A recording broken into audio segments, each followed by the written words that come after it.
Zelda dungeons have been breaking controllers since 1998. Across 7 3D games, Nintendo built some of the most brutally designed levels in gaming history, from temples that flip gravity to ones that literally take away your ability to heal. Today we're ranking the 8 hardest dungeons in 3D Zelda. Number 1 might genuinely surprise you, starting with a Twilight Princess dungeon that removes the one thing keeping you alive: Snow Peak Ruins. Most Zelda dungeons are generous with recovery hearts, pots full of them, grass you can cut, fairies hiding in corners for when things go sideways. Snow Peak Ruins gives you 0. Not a single recovery heart exists inside this entire dungeon. The only way to heal is to find Yeto, the giant Yeti cook, and eat from his soup pot in the kitchen. That's it. One soup pot. And Snow Peak Ruins is not a short dungeon. Here's where it gets complicated. Your guide through the dungeon is Yetta, Yeto's wife, who marks the boss key location on your map right at the start. Sounds helpful. It isn't. She sends you to the wrong room twice. The first marked location contains a pumpkin. The second contains a cheese. You're not getting the actual boss key until the third time. And every trip across this frozen mansion drains your health against one of the dungeon's nastiest enemies, the Chilfos. These ice javelin throwers have longer range than your ball and chain. They throw in patterns that are genuinely hard to read, and they appear in group. Getting hit sends you stumbling backward. In a dungeon with 0 healing items, that stumble is a problem you feel every single time. The dungeon item is the ball and chain itself. A massive iron wrecking ball you swing overhead. It's satisfying once you get it. Getting it means surviving the Dark Hammer mini-boss first, a heavily armored enemy that also wields a ball and chain in a corridor so narrow there is almost no room to maneuver. One wrong red and you're eating full damage with nowhere to recover. Blizzetta, the actual boss, starts manageable and then turns into a genuine difficulty spike in Phase 2. The floor becomes a frictionless ice rink. You're sliding uncontrollably. The attack pattern requires tracking falling ice pillar shadows through the reflections on the ground while you're already struggling to hold position. Players consistently report Phase 2 being the moment they died. Snow Peak Ruins earns its spot through pressure and resource denial, not complexity. And compared to what's coming, it's the calmest dungeon on this list. The Shadow Temple had very different ideas about how to make you miserable. The Shadow Temple does not hide what it is. The entrance sits past the bottom of the well, past the graveyard, past a literal wall of skulls. Shake tells you plainly that this place was used for torture and execution. Then you walk in, and the game starts trying to kill you in as many creative ways as possible. The dungeon item is the Lens of Truth, which costs magic to use and reveals invisible things. Invisible platforms over endless drops. Invisible walls that are actually fake and need to be walked through. Invisible chests.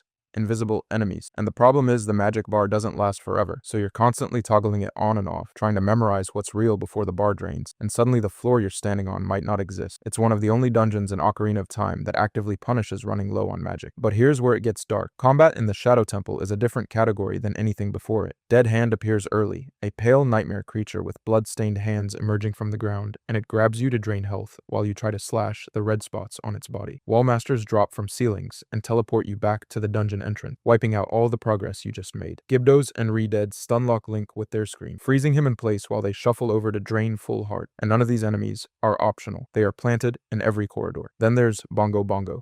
He's invisible without the Lens of Truth, already a nightmare mid-combat. The arena is a giant drumhead that physically bounces Link around on every beat. His 2 disembodied hands attack independently, punching, grabbing, and swiping from opposite directions simultaneously. You have to stun both hands with arrows at the same time, then rush the body's eye, then repeat. He takes 16 Master Sword hits to put down 16. The Shadow Temple is the dungeon that proves Ocarina of Time was not playing around, but it's nowhere near the top of this list. Number 6 is where Skyward Sword asks you to rebuild an entire dungeon before you can even play it. Skykeep.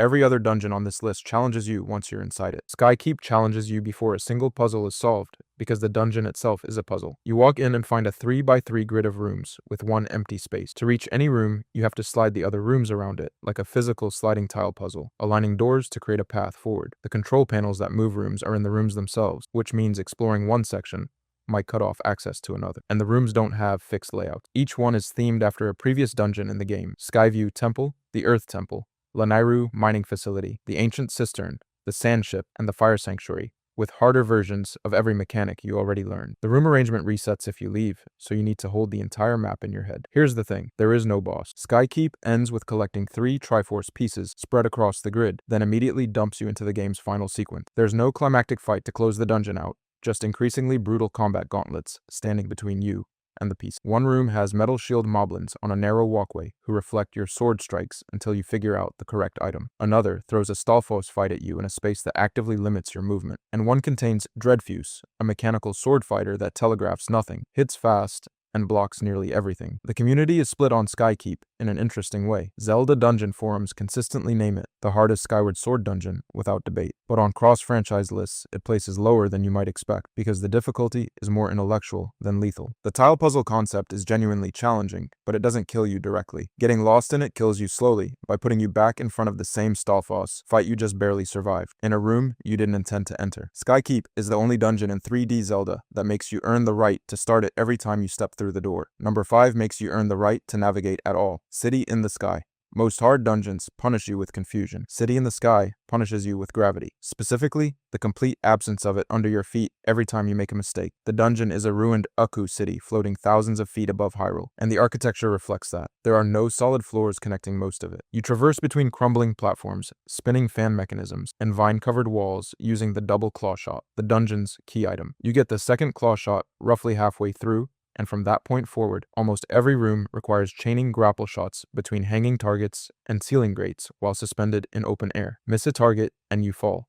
There is no catching yourself. There is no ledge grab. You fall, you take damage, and if the fall is far enough, you die. But here's where it gets worse. City in the Sky introduces blue crumbling blocks that collapse seconds after Link steps on them. They're everywhere, and scattered across every outdoor section are powerful wind gusts that hit without warning and blow Link off whatever platform he's standing on. The only counter is the iron boots, which you have to equip instantly from the item menu the moment wind starts, or you're gone. In a dungeon that already demands constant claw shot precision, the gust timing adds a second reflex check on top of the first. The Aerolphos mini-boss appears twice. It's a flying lizard warrior that fights on narrow platforms where getting knocked back is effectively a death sentence. You have to claw shot it out of the air, stun it, attack, and reset before it recovers. Forum users consistently rate Aerolphos harder than the actual boss. That's not a ringing endorsement of the dungeon's final fight. Argarok, the Twilight Dragon, is genuinely one of Twilight Princess's best set pieces. Phase 1 chains to his armored tail while dodging wind breath. Phase 2 chains between 4 circling pea-hats in a rainstorm to get altitude, then grapples Argarok's back while he actively changes direction. It's demanding and spectacular, one of the few dungeon bosses on this list that matches the dungeon's difficulty rather than undercutting it. City in the Sky is where Twilight Princess stops being a game about exploration and becomes a game about not dying. Every room is a consequence. Every wrong input has a drop attached to it. The top 3 are a different conversation entirely. Number 3 takes everything that makes City in the Sky hard and then turns the whole dungeon upside down. Literally. Stone Tower Temple. Stone Tower Temple is 2 dungeons. That's not an exaggeration. It's a full dungeon, and then halfway through, you flip it upside down and do it again. The setup is this. Stone Tower Temple is already one of Majora's Mask's most demanding dungeons on its own terms. It requires all 4 of Link's forms, Deku, Goron, Zora, and Human, in sequence and combination. Deku flowers on the ceiling become launch pads after the flip. Goron's strength is needed to move blocks in both orientations. Zora fins are thrown as boomerangs through gaps that only open when gravity reverses. Every room is designed around 2 states, and you don't know the second state exists until you've already explored the first. The flip itself requires leaving the dungeon entirely. Link shoots a light arrow at a red emblem on the outside of Stone Tower, and the entire structure inverts, hanging upside down in the sky over Ikana Canyon. Then you go back in. Every room you already cleared is now a new room. Platforms that were floors are now ceilings. Decorative elements become functional. Paths that were dead ends become the only way forward. There are internal red emblems inside certain rooms that trigger localized gravity reversals for block puzzles, meaning some solutions require multiple orientation changes within a single room. The Elegy of Emptiness complicates everything further. This song leaves behind a hollow statue of whichever form Link is currently using. You place statues on switches to hold them down while you move through the room, but every time you flip the dungeon,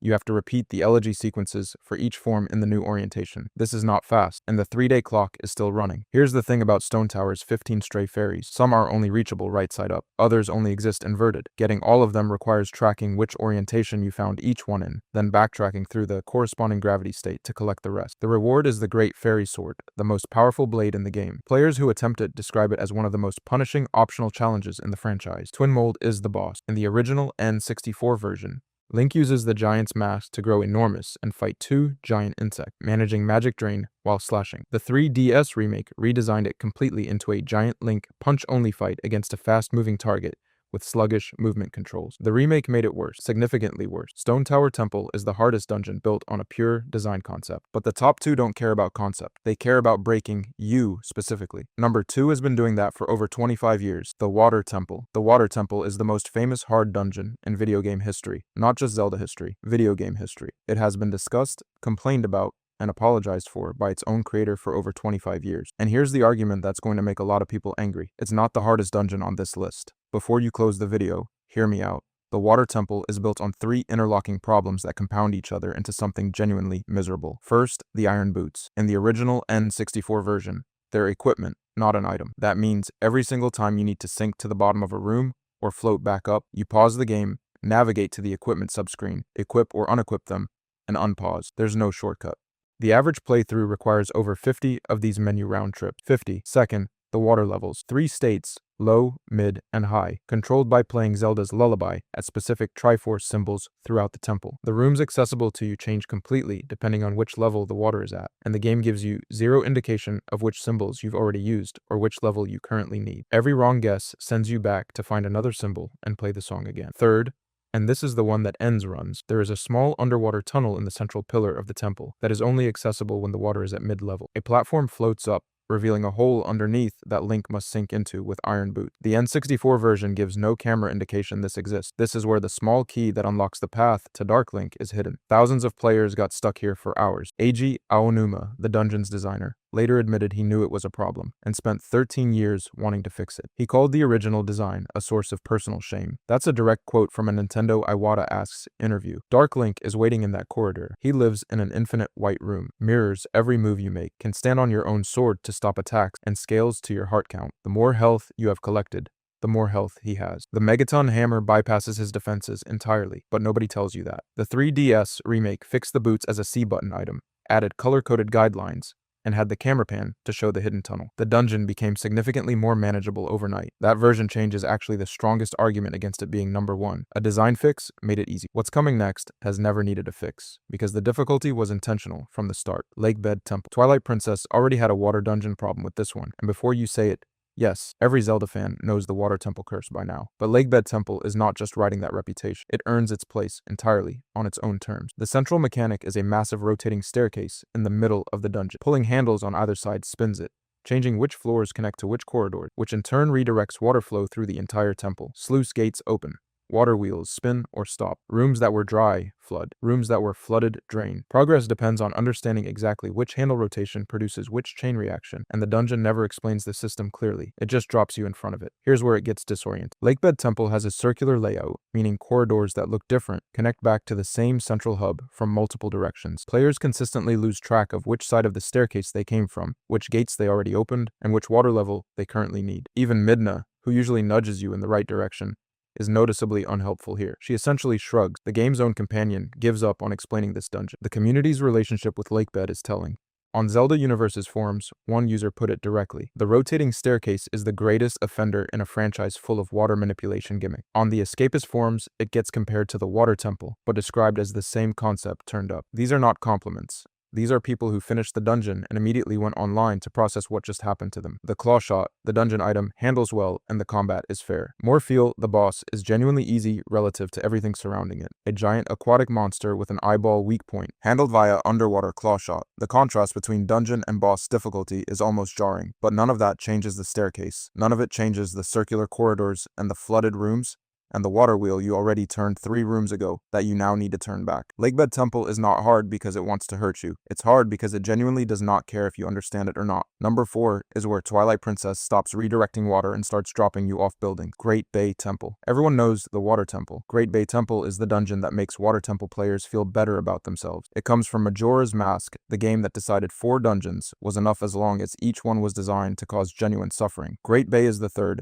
and it is the point in Majora's Mask where players either push through or quietly put the game down and never come back. It does not ease you in. The entire dungeon is built around a network of color-coded water pipes, yellow, green, and red, that must be activated, rerouted, and reconnected in a specific sequence to power mechanisms, create water elevators, and unlock new sections. The pipes run through walls. They connect rooms that are nowhere near each other on the map. Toggling one valve redirects current flow in a way that closes off something you already opened. The system is 3-dimensional and never fully visible at once, which means you are always working with incomplete information about what your last action actually did. Here's where it gets worse. You navigate most of this as Zora Link, swimming through underwater corridors against and with the currents you're creating. Many sections are one-way. Swim the wrong direction through an active pipe and you cannot go back without finding another route. The dungeon item, the ice arrows, add a third layer. Freeze water to create platform. Block pipe flow at specific points. The puzzle logic requires understanding how ice placement interacts with current direction, which is not explained anywhere, and the clock is running the entire time. This is Majora's Mask.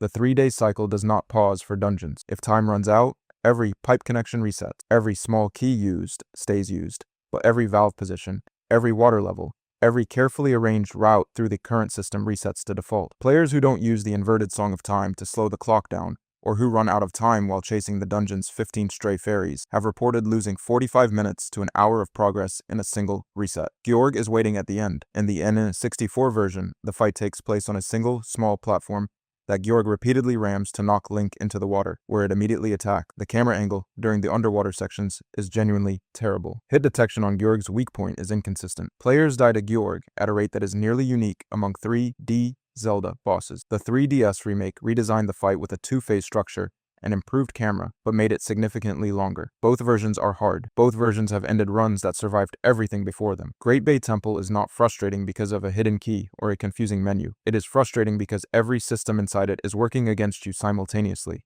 under a time limit, with a boss at the end that has killed more players than almost anything else in the franchise. Nobody has ever called it overrated. If you enjoyed this video and want to see more, click the video on the screen now.